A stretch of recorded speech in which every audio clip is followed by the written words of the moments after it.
Meeting is called to order. We've already had a pledge, so we'll right into business. First item of business is councilman reports. Councilman Allen. Nothing to report. Sorry? I said nothing to report. Wow, I'm just, John. I'm busy, but I just am nothing to report here. Okay. Councilman Brewer. Only real report is the trout derby and the successful event that was again this year. Fish were not as hungry as they have been in the past. There were few bites this year, but I know that the crowd that was out in the morning had a great time. I did a walk around the lake a couple of times. We do bring a lot of people from outside Litchfield Park to come to this event, so I think it's neat that, you know, again, our little town continues to bring in people from outside Litchfield Park for the things that we do. So thank you to city staff for putting that on. And the afternoon crowd, you know, kids had a good time as well. Great. Councilman James. Just thank you, Mr. Mayor. Just went to the beam signing up at the with the three of you. And that was really well done, and that's all I have. Dr. Claire. Yeah, the beam signing was great. Went to the Wigwam Arts Festival. That was great, good turnout. Looked to be some really well done and put together. Today, I got to go to the West Valley Future and Economic Development with Senator Gallego, and that was pretty interesting. A lot of talk on the infrastructure and Route 30, which is going to connect MC 85 all the way to the 202, hopefully to the Durango curve. But there does seem to be a little bit of an issue of 10 years build out time that they're planning for right now. So trying to find a way to get that sped up. And he had quite a bit of things to talk about water and where we're at with the Colorado River and some different opportunities there, as well as working with TMSC to develop a science park. They want to bring in all their vendors to basically be in this area as well to help develop high-paid jobs, people looking to move into the areas, and a lot of infrastructure talk. So that was really interesting to be there with the mayors and staff of the other West Valley municipalities. Okay, great. Mr. Vice Mayor. Thank you, Mayor. I attended the PW Litchfield Heritage Center annual meeting at the Wigwam with the mayor. Toured Litchfield Park, Litchfield's house on the hill up there, and Donahue, our former council member, played a tour up there. That was interesting, going inside and seeing what the latest is with it. Met with the mayor and Ron Claire. We met with Jerry Coangelo, Mel Schultz, JDM a week or half ago or so. Looking at what their plans are for the future, and they got some things coming up that we're probably going to be seeing and looking at here pretty quick. The Hilltop School, the beam signing, filmed a video for a State of the City presentation, which is coming up February 26th. I went to the art festival also. I saw you there as you were. I was leaving as you were coming. The art festival, the Wigwam, was very, very nice. Something maybe with the quality of vendors for us to strive for with our functions. Went to the Buckeye Airfair this weekend as a guest of the mayor. They have a phenomenal event that they put on with AOPA, Airline Owners and Pilots Association. It was a great event. And I saw some aerial demonstrations I had not seen before, not in a long time. Wing walkers, gliders. I mean, it was quite interesting. And then Saturday, we have the Litchfield Park Car Club from 8 to 11 next to Papa Paul's. There'll be a bunch of cars sitting out there on display. So, and we'll have our farmers market, I believe, probably also at the same time, staff. So if you're looking for something to do Saturday morning, get out. And the 5K, 10K race, that's coming up too. Yes, this weekend also? No, it's next weekend. Okay. I will be participating. You're going to be participating? Yeah, are you gonna run with me? I can't. I have to start the race. So I can't really run it. I'll stand in for you in the starting. Yeah. Sounds like you got a head start. All right, Mr. Vice Mayor, thank you. A lot of stuff was going on, but I'm just going to mention a couple things so that's outside of the city that could have a great impact on the city. That's with our state legislature. They set the record for introducing so many bills that they ran out of numbers in the House in the way that they normally name them. So they had to start a whole new convention for these new bills because they went over 1,000 just through the House. So it's absolutely certain that with that many pieces of legislation, at least some of them are going to have could have a negative impact on us, our city, if they were passed. And we have regular meetings once a week to go through the bills and try to understand where they're at and what are we going to do. And I say through the Arizona League of Citizen Towns, to try to determine how we can lobby against certain bills, and in a few cases, how can we lobby in favor of some bills that may be good for us. But two of the ones that you should know about that could have a dramatic impact on us. The first one is everybody thought that we had put to bed the question of being able to tax raw food in the grocery store. There are approximately 70 cities in the state that tax groceries as a normal within their normal transaction privilege tax system. Those 70 cities depend upon that revenue if they're going to be able to balance their budgets. Litchfield is one of them. Paige, did we say it was roughly $1 million? $2 million. Oh, our food tax, Food tax. 2 million. 2 million. So roughly 2 million out of our budget is generated by taxation on food. We had looked at different alternatives for the future. If that were to happen, then what do we do? What's the reaction from the city? There's different possible reactions, but one of the reactions is we might have to make an adjustment to our sales tax rate or an adjustment to other taxes that we collect that we have control over. So the legislature, interestingly enough, one of the bills that was introduced is a bill to stop all cities from changing any type of collection of money. So any kind of fee, any kind of taxation, any sales tax rates, any ed tax rates, any type of collection of money to change. Any changes in that would be stopped until it was approved by the voters, and the voters could only vote on it in the even number year election. So if we happen to have a question like this, that we can vote on it in 26, but then if they take away our food tax in 27, we wouldn't even be able to adjust anything in our tax basis to make up for that until sometime in 28. So it's a really, it's a crazy deal when the legislature is attacking our ability to fund the services that we need to provide to our citizens in terms of a very important tax item with food, but then in addition would take away our ability to make adjustments for that change by the other things that we do to generate revenue. So I bring it up because none of us spend enough time letting our representatives know when things are being discussed down there that would hurt our cities and hurt our lifestyles and hurt the very things that that make our life enjoyable within the places we live. So I would urge all of you to understand who your representatives are and let them know when things come up that these are not things that you support. These are things that could dramatically impact just the normal daily life of how do we keep our streets, the streets in decent shape? How do we maintain our parks? How do we keep a rec center?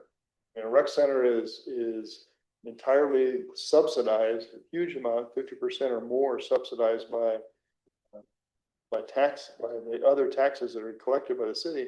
The rec center would be one of the very first things that could potentially be a threat. So it's those kinds of changes that if we don't speak up to our representatives, then we could see dramatically bad things happen to us. So that's my soapbox for tonight. Thank you. Mr. City Manager. Thank you, Mr. Mayor. Mayor and council, my report's in your packet. I welcome any questions. Just one comment I would like to add is to thank you, Randy, and I didn't want to make sure I had all the names for everyone that worked on the Secret Fix program. I had Randy, Dawn, Yosha, which are all three here tonight. Also, Pat and Rena worked on this as well. So thank you for all your work you guys did. I think it's a great program and happy to see that roll out. If I missed anybody, it was certainly accidental. So thank you again for all your work that you did. Any questions for the city manager? Question. Question, Mr. Vice Mayor? Thank you.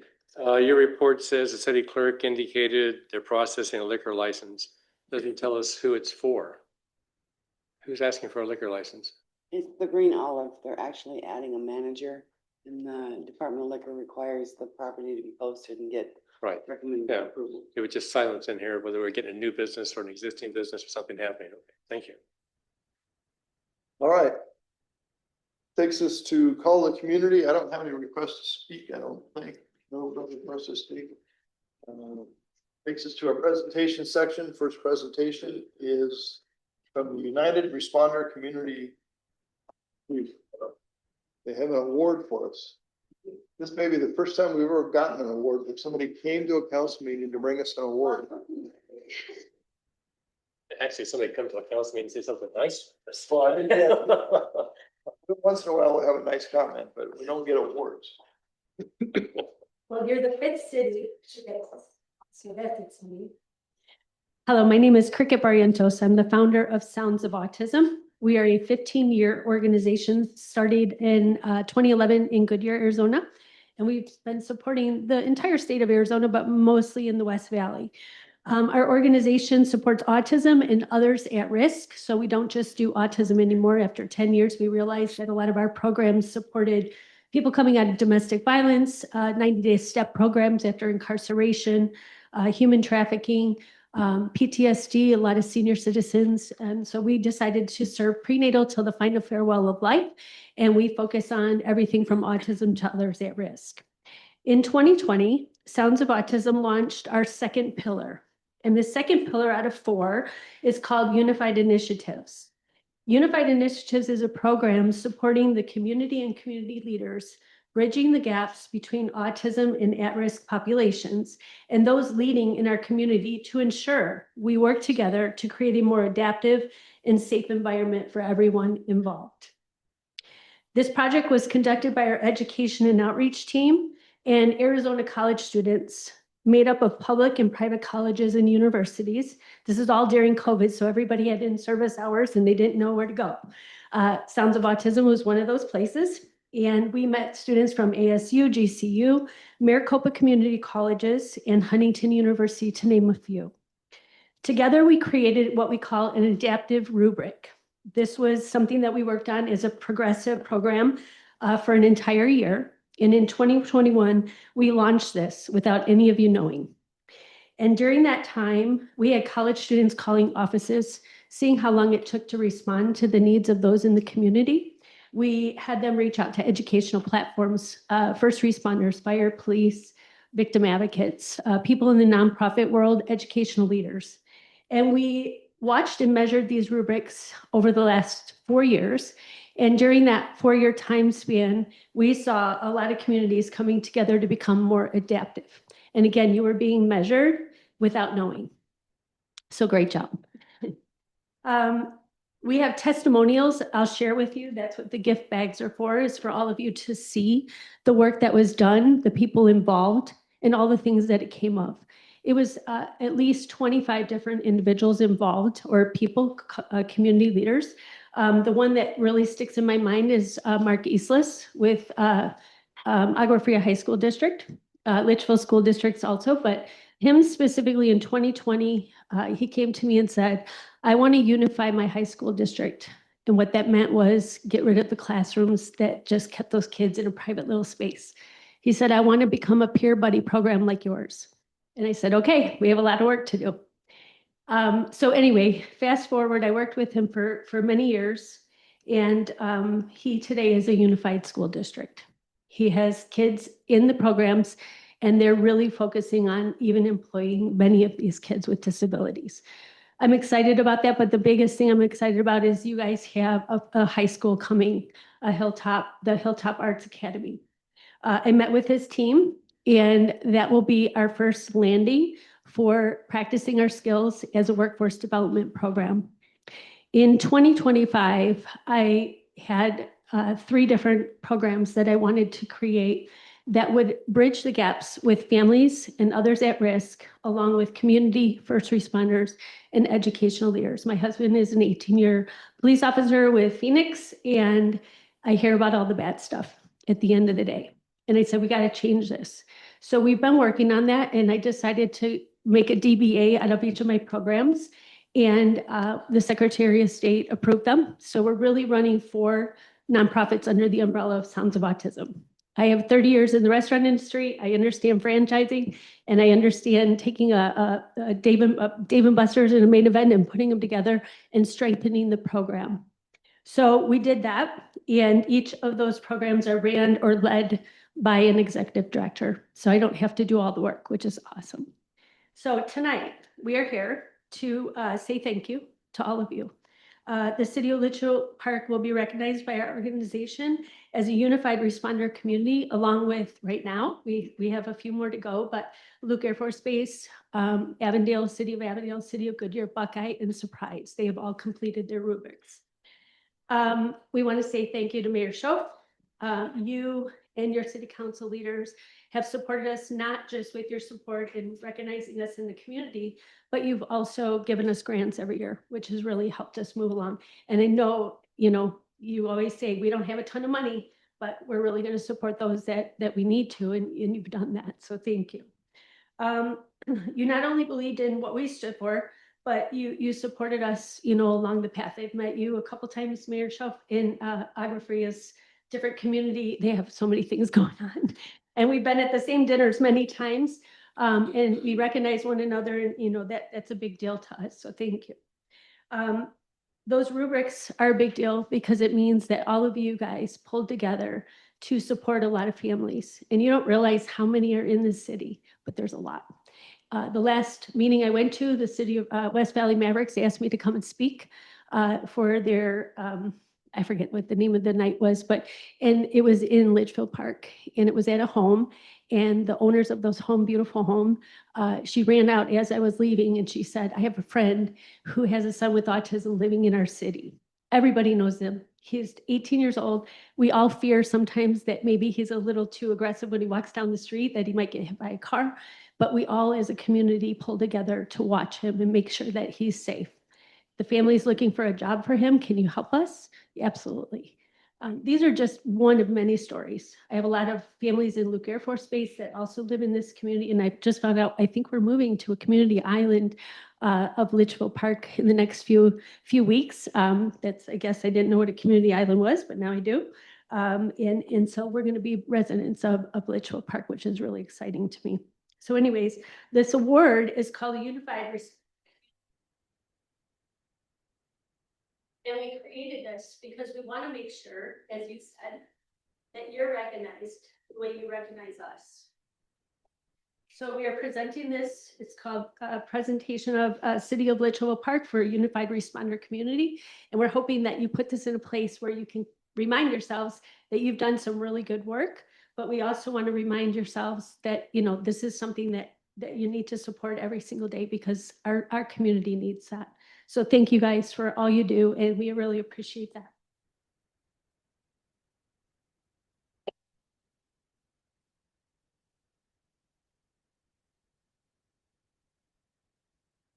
Appreciate you thinking of us for an award. The council has been very supportive of this over the many years, and we're happy that we can take at least some of our small amount of funds and give it to an organization that has clearly benefited members of our community. And we're sure you're going to do that as we go, as you guys go forward. So thank you very much. Thank you very much. It was nice meeting all of you again. And I'm going to leave these in the back if that's okay. You guys can come up later. But thank you. Thank you. All righty. Next item on the agenda is recognition of National School Breakfast Week in Litchfield Park. The school breakfast program is a national program that is funded by the federal government. Many of our kids that are in the Litchfield Elementary School District, and specifically Litchfield Elementary School, receive either free or reduced cost breakfast. A lot of the kids over there quite frankly, need that breakfast or they wouldn't have anything to eat first thing in the morning. That would probably impact their ability to do well in school, or at least the first part of the day, having nothing in their stomachs to get started on. So we want to, I have a proclamation, we'll send this over to the school and publicize it to recognize March 2nd through March 6th as National School Breakfast Week. The council is always welcome at Litchfield Elementary to come in and serve breakfast. Many of us have done that over the years, and if you take take an hour out of your day and go do it, you'll find it to be a very rewarding time. The kids are wonderful, and actually seeing the choices they make for breakfast is very interesting. I would encourage you to do that, and if you need any help in getting an appointment over there, just let me know or let Jenna know, and we'll make that happen. So it's National School Breakfast Week. Next item is one of the more pleasurable items, as everyone here knows. I say it every time we do it. It's always fun to recognize an employee as Employee of the Quarter. And I'll have to tell you, when I was presented with this certificate of excellence, I went to sign it and I started looking at it and I said, wow, I have been mayor now for almost 20 years, I think, and given out one of these awards every quarter, so about 80 of them probably altogether. And I can't recall ever awarding an Employee of the Quarter award to a management person. Because these awards are voted on by everybody, all the employees. And I've never seen any manager be in the top three. I used to get a list of who's in the top three of the vote getters. I have never seen a manager even in the top three. And in this case, I don't even know if there were anybody else who got a vote other than this winner. So it is a very unusual situation. And I think everyone at City Hall is very proud to support the Employee of the Quarter by Miss Lisa Williams.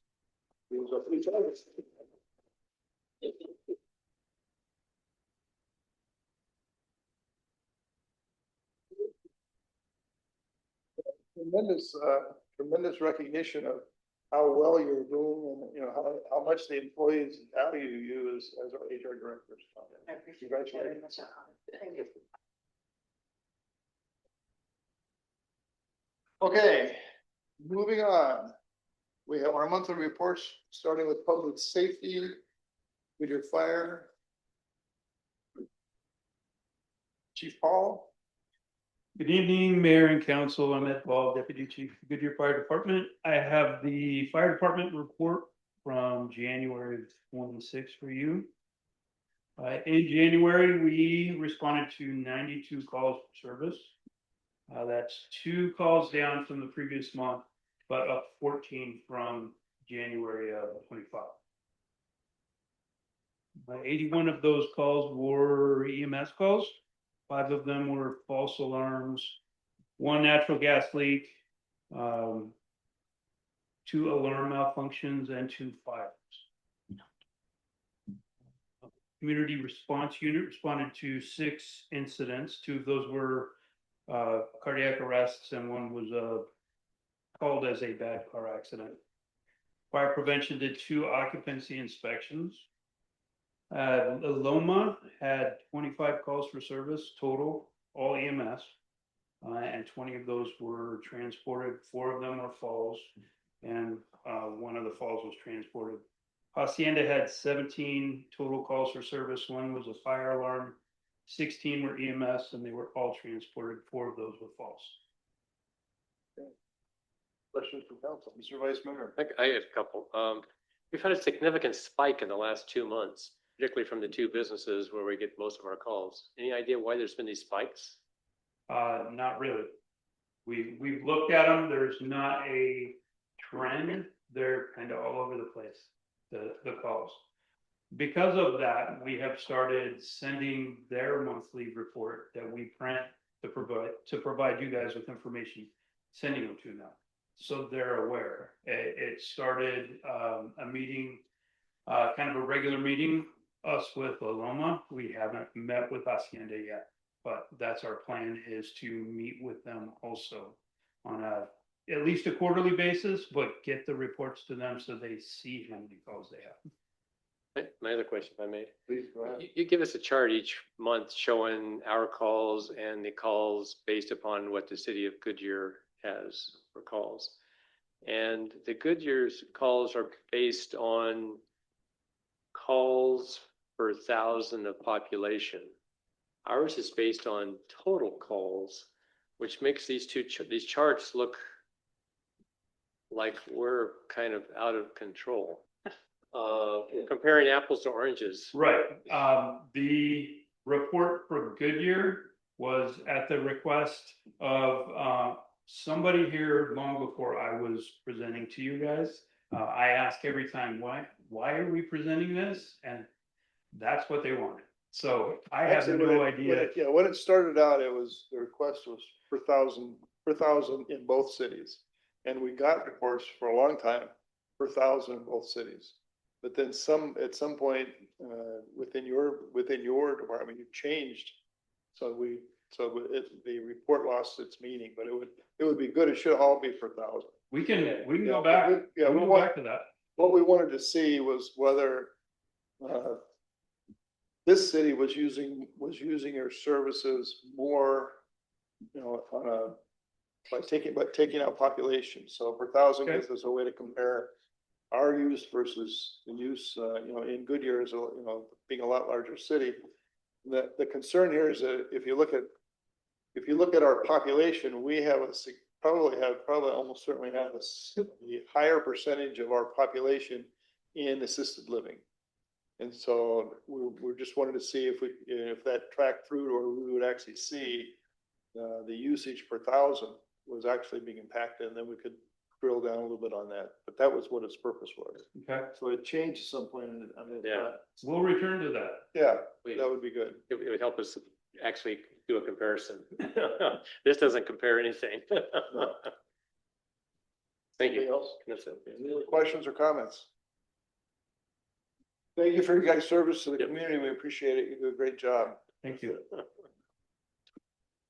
All right, next item is a report from the Avondale / Litchfield Police Department. Sergeant Everett. Look at the Good evening, Mayor, Council, Sergeant Wayne Emmett. I'll be presenting this January's report 2026 for the PD. You can see the report there. We've definitely had a big increase in calls for service. We had 720 total calls for service compared with 468 for January 2025. The big increase is mainly traffic stops, self-initiated. As I was saying last month, our traffic officer started January 1st. So he's been, for the month of January, going out there. He increased our traffic stops from 155 last January to 365 this January. So more than double just with that one position, because he focuses 40 hours a week doing just traffic enforcement. Citations, also a big increase with the more traffic. We had 39 for last year. This January, we increased to 211 citations. So our traffic enforcement is a little more stricter when they pull people over compared to a patrol officer that's trying to do this between calls for service. So a large increase in citations. Our traffic officer for the first month has kind of been all over the city. He does get most of his stops on Litchfield and Camelback, so that 35 zone. We get a lot of people that still speed through there, so he's been getting a lot there. But he does dedicate time throughout the city and the villages, the walls, and tries to hit all areas. That's pretty much it. Is there any questions on the calls? Mr. Vice Mayor. Litchfield and Camelback, I think, is where most of our fatalities and bad accidents. So that's where he should be. I mean, well, a lot of it actually comes more towards the roundabout. We've had a lot of the DUIs that hit the roundabout. But yes, but definitely the Litchfield and Camelback is, because you have both directions, which we have people speeding on there. Just a comment that probably should go in the record. We've had a dramatic increase in the number of citations, obviously. I forget the exact numbers, but way more than double. And I don't want the impression to be created that because we've doubled citations and now we have a profit center that we're going to be able to mine. every time there's a citation written, it costs us money. Literally, once we go through all the costs of administering at the court and any types of administration costs that come with any penalties, these citations do not make the city money. But it does make our residents safer if we can get these speeds slowed down within the city. So it's an important function for us to do, but it is not a profit making endeavor. And there's absolutely no quota or anything that, just typically our motors in Avondale, the same as in Litchfield. They typically write more citations because that's their only job is traffic. Right. So they're just a lot more strict. That's why it's brought up a lot more. Where patrol officers are usually a little more lenient, a little more discretion. Because they're doing a lot more other functions. So the traffic unit in general, because that's their main focus, they just happen to write more citations. Are most of them speeding tickets or the other? But I would say the majority are speeding, but there are no registration, proof of insurance, stuff like that as well. That get found out during the stop, but I would say 90% of the stops are from speeding. I see a lot of arrests also with warrants outstanding.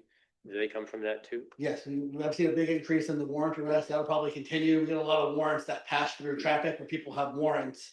And with the increase in traffic on those pass through roads, we get a lot of people with warrants that ultimately end up getting arrested. All right, thank you for your service to the community. We appreciate it.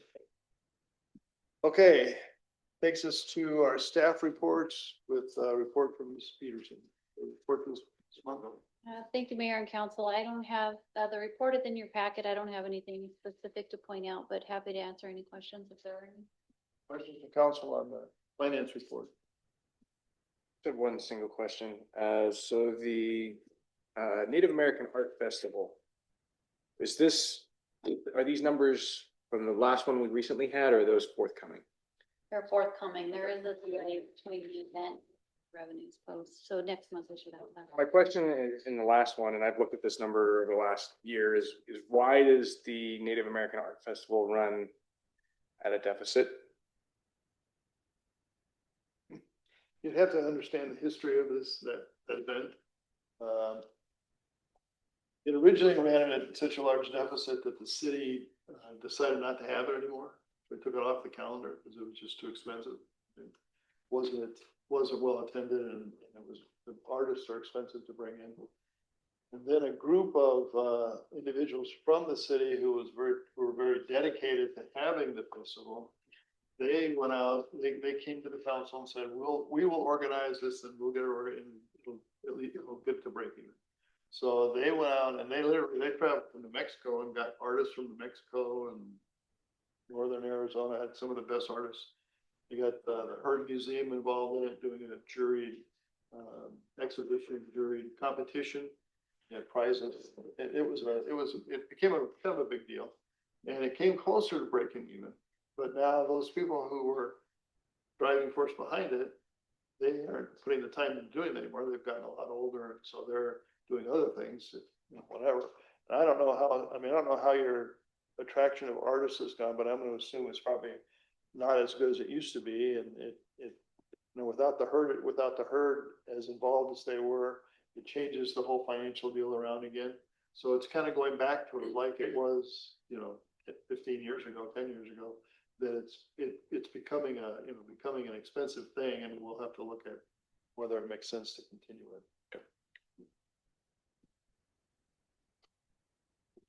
Okay. I guess that's it for your report. Thank you for keeping our finances in such good shape. We appreciate it, and congratulations again on being awarded again, your whole department being awarded again for the financial reporting award for the 27th year. Thank you. We expect it. You spoiled us.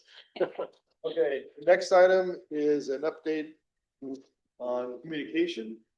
You got up here before I was looking up there, so. I snuck up on it. You got up here quick. Council. Great. The January communications report is in your packet, and I'm happy to answer any questions. Questions? Thank you for your efforts. Good to have a communications director getting our name in print all the time. Happy to do it. Good job.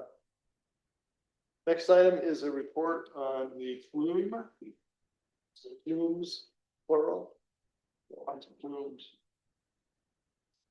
Thank you, Mr. Mayor, councils, reports in the packet. I'd be happy to answer any questions. Questions from council on the plumes? Either the two plumes. Okay.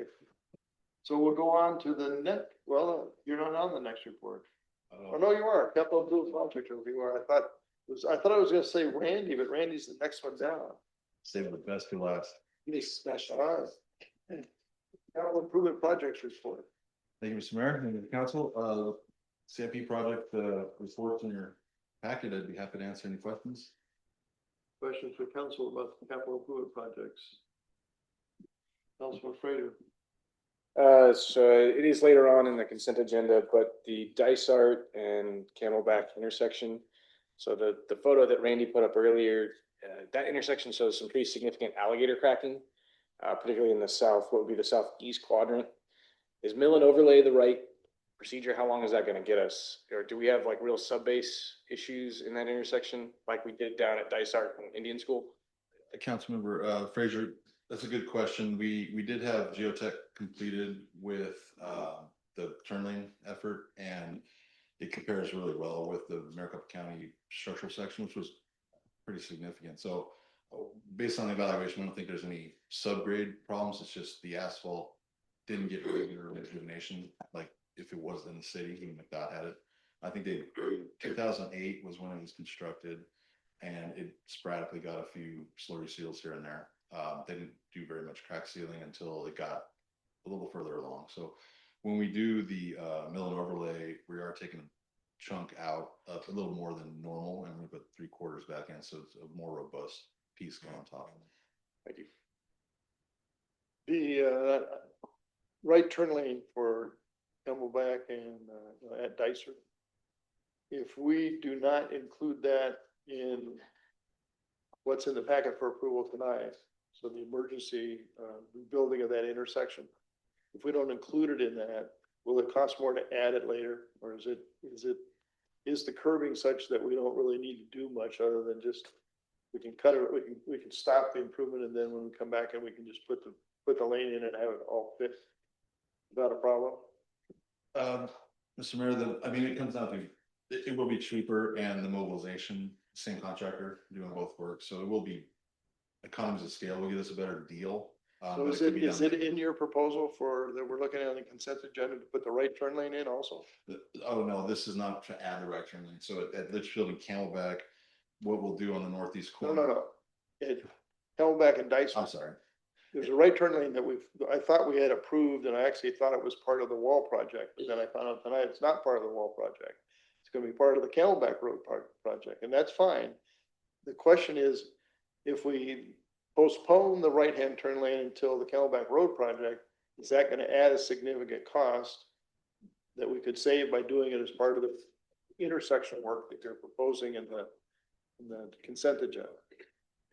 Hard to say, Mr. Mayor. So clarify, what's on consent is just the mill and overlay of the intersection and not the right-hand turn lane. Currently, I know Randy did have the right-hand turn lane on his report, but that is part of the project scope for the perimeter wall along the Camelback part. So that will be constructed by the same contractor. So it's already in there? Yes. Okay, because the way the presentation was made by Randy, it sounded like it was not in the wall project, but it is in the wall project. Yes. Because that's what I thought it was. The construction documents that are 95% complete are wall and right turn lane. All right, that's fine. Vice Mayor. Well, to your point, don't we have to remobilize to get the asphalt guys out there to do that with the wall as opposed to doing it when we already have the asphalt guys out there doing the intersection? Vice Mayor, so, there is a chunk of asphalt with that right-hand turn lane, and like 95% of the cost is gonna be the wall when they do that. Yeah. We could break the two projects up. We could wait for that right turn lane when the Camelback Road project is gonna happen. It makes more sense doing it that way than with the wall, but we already have it scoped and we already have it part of the plans. So I don't think we'll save a lot with having, the contractor's gonna scope it with a single mobilization to do everything all at once, wall and turn lane. So we're gonna save it in that. So I think we're in a good spot on economies of scale with that. We've already designed it the other way, so Don't let it that's go not, forward. that's not, yeah, don't change it, okay. Okay, any other questions? I had a Capital question. improvements? No. With all the things that are going on in the Hilltop, are the utilities on schedule to be completed timely so that the rest of the projects can move forward and be completed timely? Which utilities? Well, there's a lot of utilities going on. You got water and sewer and EPS. So I kind of am wanting to hear from you on the schedule of the utilities, and is anything going to be delayed or is everything on track? So, good question, Councilman Rowland. So, each project has their own utility. The work for the utility relocations required to do that improvement is being done by the contractor doing the improvement. So, the roundabout project, fortunately, we don't have a lot of underground, so there's not a lot of utilities. But for instance, they have to put the primary in for the secondary in for the street lights, they have to put the transformers. So they'll be doing that. McCarthy is currently, if anybody's been out and about between the hours of 8 p.m. and 6 a.m. Since Sunday night, they are restricting Litchfield Road and they're crossing, doing 2 water line crossings, and they have about 12 utilities crossing as part of that project. So the high school is doing the utility relocations for that. As what they're actually doing is they're making the water line. So each project will do the utilities. That's one of the reasons, and Matthew mentioned, we're not doing the underground of the underpass because those 12 utilities, I think 10 of them are right in the way of the underpass. So we have engaged the utility providers. When it comes to a municipal project, there's a different process in doing utility relocations in a development project. We have to do 30, 60, 90 deliverables, have meetings. We have to sign papers that say we have a franchise agreement or we don't have a franchise agreement, who's getting reimbursed, who's not getting reimbursed. It takes a long time because of the utilities. That's why the 2 biggest project killers are utilities and right away, and because they take so long. So on the municipal side, when we're doing the underpass, we are engaged in those utility coordination meetings to get those designs started, which we've already started. Similar to any of the other projects that would happen, like Camelback, it's kind of a hybrid and we're doing with Sun Health, but we'll have to do that utility coordination process. And what happens is you find that if you run into a significant problem, unfortunately, what happens, you have to pump the brakes to catch up the utility relocation design, which is what has happened to us on the underpass project. It's foremost in my mind, the utility coordination and utility relocations, because I've done a lot of municipal projects and that is the thing that slows it down. So we are engaging utility providers to get those designs. How soon will the water line be completed? The one that Alfred is doing? Mm-hmm. Because So- that brings water to the entire Hilltop, The whole right? hilltop. So So without that in place, that would be, like, we can't do the plantings, all of those things. We can't water those plants that are gonna be, so when will that take place? so they've done the on-site water line, so it's a big loop. They've done it, it's gone around the building, it's gone up to the T intersection. They've done the crossing down Britain and then kind of stopped at a spot and then down there by the bus bay. According to them, I want to get utility coordination is fun for me, but not for everybody else. But so Liberty is requiring that we have everything built, installed, slurry backfill the entire trench before they do the pressure test or do the back T test or anything else. That is a problem with the Alfrea project because now they have to go all the way across the road, test it all, and hopefully there's no leaks because it's been concrete backfill. So that is slated to occur in the neighborhood of the first week, roughly about the 7th of March. The plan that I heard from Liberty is that we're going to pressurize and do the pressure test for the water line, and then at the same time to take the samples to start the back T test. And that process takes about, depending on what happens, 1 to 2 weeks. If everything works out, then they take that cap off and they plug it onto the system that's already been installed on the school site. At that time, it'll be powered up and we'll have water. Now, at that time, it's not going to be released for public use until all the other improvements, all the other water line and sewer, in this case, improvements have been completed by McCarthy. And then as-built submitted to Liberty, and it's the same thing that happened to us in Litchfield Square. That's why I know the whole process. once those have been approved, then we get the thumbs up to connect our services. And fire is very important to get that because they're starting to bring combustibles into the building, and it's getting close. Not only that, but as you alluded to, the hilltop, the library.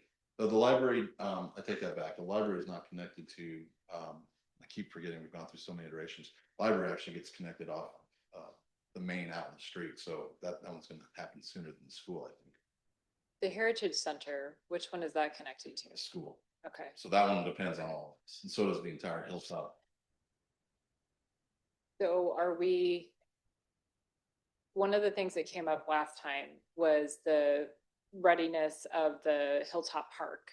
And we voted on funding, putting in all the infrastructure for that. So will the water be ready in time for us to deal with the plantings and things like that?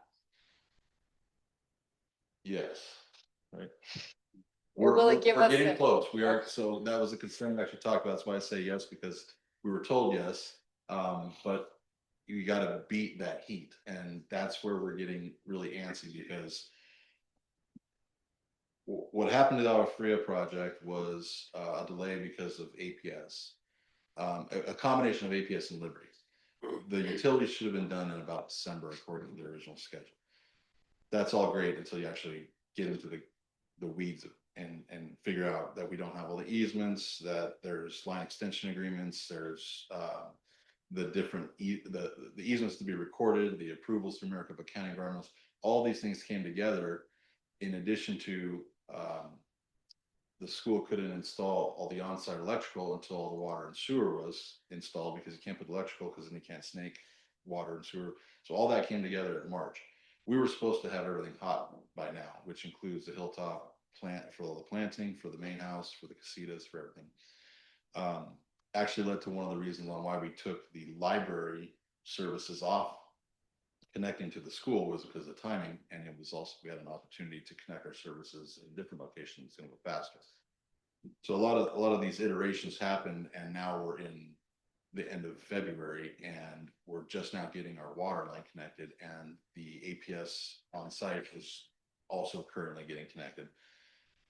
Coming to a head is when the thing I alluded to, where Liberty has to approve everything at the very end, which is not an easy process. So that takes many weeks, months. I get more and more worried because now we have this water line in the ground and it's about to get fired up, but we don't know when we can exactly use it until we get all the approvals. So if they get it done in the first part of March, I would assume that by May we're completely fired up and have water services in the entire hillside. And will we be able to have the infrastructure in place to support that?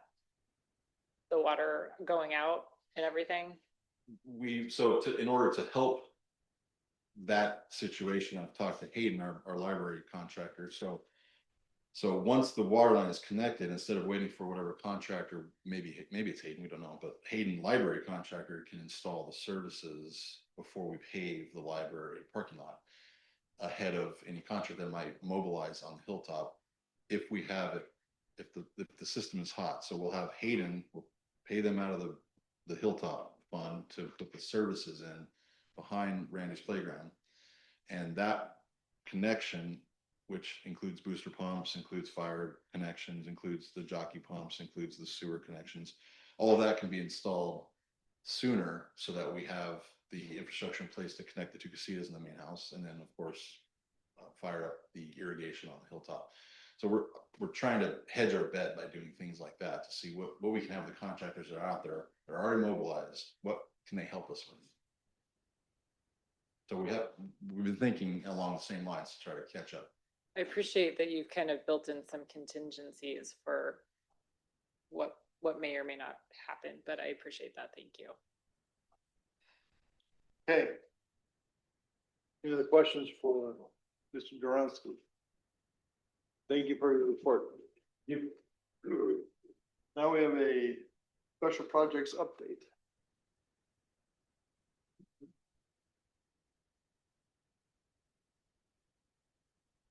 Mayor, Vice Mayor, members of council, Freddie Crush, your planning director. Commercial Square, Belleville Restorations and the Thomas projects in your packet. New this month, straight from the source, McCarthy's Gantt chart and Hayden's Gantt chart on the two respective projects of the school and the library. Next month, we will have two more to add to that, Nesbitt's Gantt chart for the roundabout and Waltz for the museum. Be happy to answer any questions on our three special projects. Questions? Going once, going twice. Oh, I'll ask a question. so Just about to set you out of here. Spoils piles. I noticed it was named after you in this Gantt chart somewhere. But it sounds like it's going to be moved. When will it be moved and does that impact our schedule for the park? Start March 5th, right? Scheduled for March 5th. Councilmember Frazier, as City Manager Williams has indicated, it is no later than March 5th. It was supposed to start 2 Thursdays ago. It got moved to last Thursday. It has now been moved to March 5th as they needed to retest the soils once again and then remobilize the trucks. 200 trucks a day for 3 weeks straight, going to 3 different sites within 5 miles in every direction. They will take the totality of what is not needed for the park and for the backfilling of the retaining walls at the school site. So we're thankful that we found this solution. Everything affects everything. We now have a coordination meeting between McCarthy, Hayden, Waltz, Nesbitt, Sunt, and whoever else is going to do the traffic signals and the park projects. And that meeting flies by as we're all trying to figure out how to be successful together in the same locations on top of each other. I guess I just have some concerns that we have some DA obligations for dates and not only the water and the power and the sewer and everything that's coming in, but also this, the Olafria project and this massive pile of dirt that's sat there. We may not be able to meet our obligations per the DA because of what's going on. It's because of all the free. And so I just want to make sure that they understand that and that, we are not pushing to plant things or to finish or to do a rush job in a 3-month time period because we were not afforded enough time to do the job correctly. So I just want to make sure that those conversations are happening so that we do the right job and we're not trying to meet a deadline. Councilmember Frazier, to that question, the mayor is right. So we have a weekly meeting with all the Hilltop partners, and then we had the one day with Agua Fria. So the dirt pile or stockpile is twice the size it's supposed to be because one of Agua Fria's contractors made a very large miscalculation. So they are to blame for that dirt stockpile, and Agua Fria is made very well aware of that that's not a city problem that we caused, but it's their contractor caused it. They're very aware of that issue, but thank you. We get that. We've argued it many times, haven't we? to make sure that point is understood. We are on schedule for the library and for the school to open as well in early August. The theater itself is not scheduled open until October 1, but that's okay. To me, I think the bigger challenge timeline wise is going to be the park. That being said, the language is a little loose there as far as how much the park has to be developed. So I think we will be just fine there as far as the park goes. But again, as far as the dirt stockpile goes, again, Agua Fria very well understands that their contractor made that mistake, not ours. So, but thank you for asking the question. It's a good one. Realistically, we're not gonna get sued over this DA. Correct. Because any delays that we've got are traceable back to that dirt pile. Right. And I'm sure staff is not gonna be planting, if we have to postpone our planting until October or November because of the heat, then we'll do that. I mean, we're not gonna just put plants in there and have them wither up, die, and we'll do it again. I'm sure our staff would not ever do this. Same thing for grass in the park area and any of that kind of stuff. We're gonna do what's the most, we wanna get it done, but we're gonna do it right. Right. And then everything has been delayed in terms of, originally we were looking at stuff that needed to get done in September and it's been postponed now to at least October. So that buys us some time also. Councilman Allen. One thing that I would like to add for consideration is that we're not the only thing up on the hilltop. We have another partner up there who is subject to the same limitations that we're facing.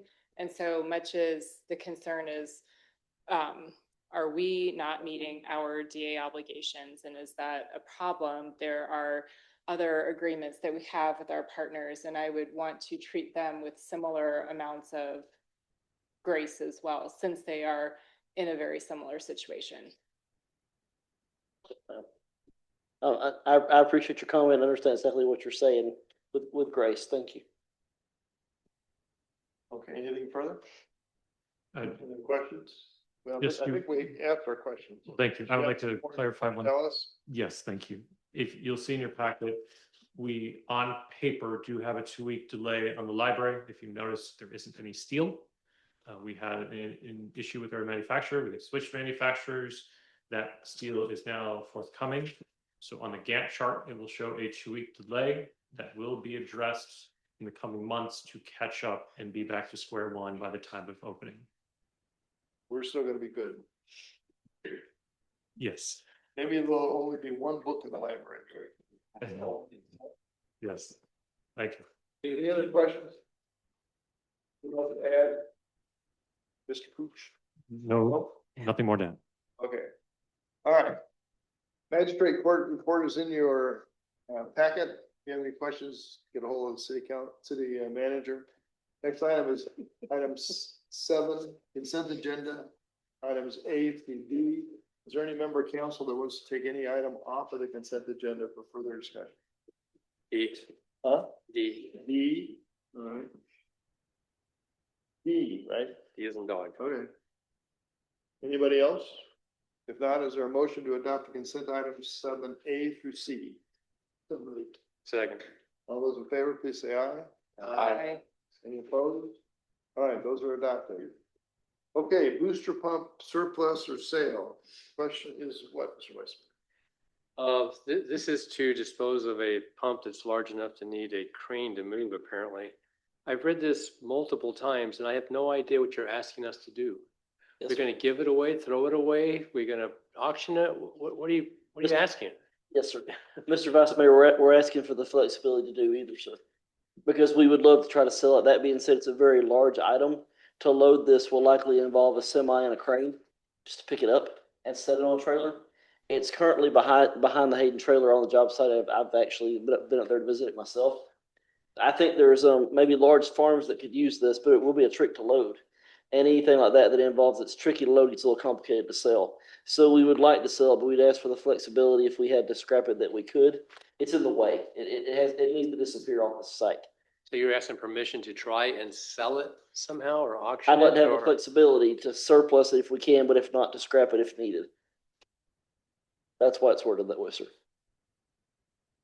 Because we don't want to move it to Public Works, just to have to move it again a year from now. It's a very large, heavy item.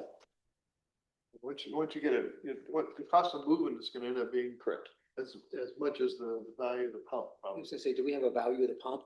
What are we talking about? Pumps don't work. So it has no value. So let's just scrap it instead of playing games. Well, Two the pumps. purpose, let them have the chance to try to sell it. If you can't sell it, then he scraps it. It may have value to someone to be able to repurpose it or use it for parts. And the great thing with doing it that way with an auction, they're responsible for coming in and moving it. So then we would, even if it sold for $5, we would avoid the cost of. But then we're also dealing with time. It's gotta get off the property. That's the problem I have with that. If time wasn't an issue, sure. But if time's an issue, it sounds like, we need to be able to mobilize and get it out of the way. I'm happy just to scrap it if that's what Mayor and Council would like to do.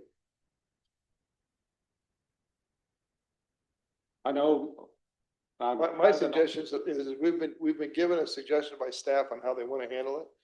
That we just let them handle it the way they want to handle it, which is what the consent agenda item is all about.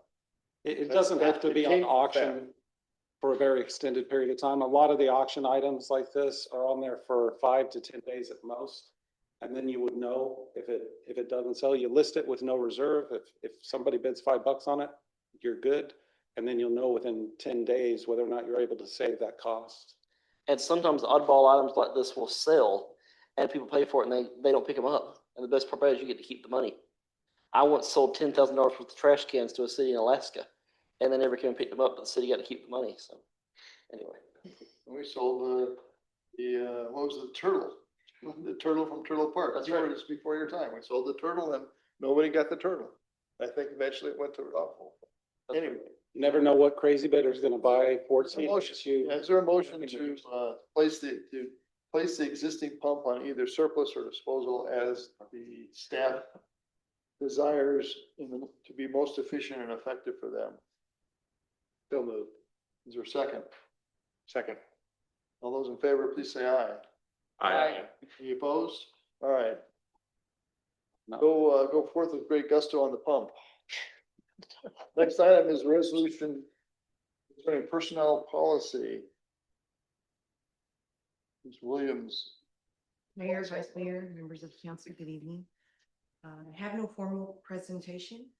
The information was Move provided. the mic down a little bit. 'Cause I have no formal presentation. The information was provided in the council packets. Available for any questions. So have any questions? Motion to approve. Second. Any further discussion? All those in favor, please say aye. Aye. Any opposed? Motion is approved. There you go. Good presentation. Reporter. Okay, city manager, do we need an executive session on these two items in B? Yes, we do an item B, sir. Yes, we do. So is there a motion to move into executive session under item 9B? So moved. Second. All those in favor, please say aye. Aye. Aye. Any opposed? All right, we're in executive session on item 9B. We're adjourned. Yeah,